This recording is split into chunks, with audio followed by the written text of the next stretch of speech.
Hello, everyone, and welcome to episode 2 of the Passion Project Diaries. I'm gonna sit down now because I'm gonna be here a while. Okay, so here's the setup for today's video. Also, at the moment that I'm filming this, content coming soon. Hey, headshot in the corner. Hey. So, hi, and welcome back to the Passion Project Diaries.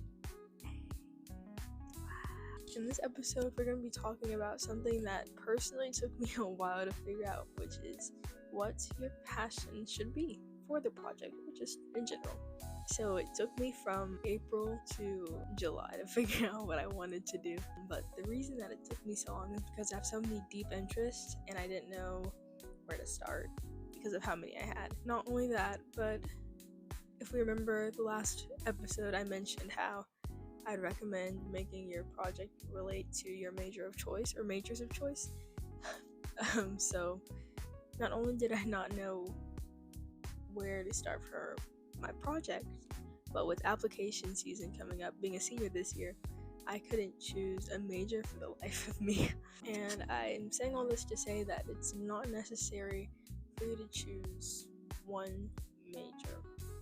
Me personally, I chose 4. I chose dance, visual arts, communications, and psychology, and that's okay. So yeah, I also want to add that your passion project does not have to reflect your major of choice. Its main job is to reflect who you are and to show what you value and what you put time into outside of academics.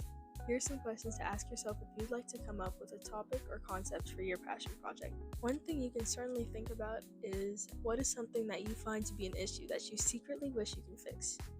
Which, spoiler alert, you probably can. Another question is, what is a topic you can go on and on about without any notes? Another question is, what do you wish you would see or existed in your community?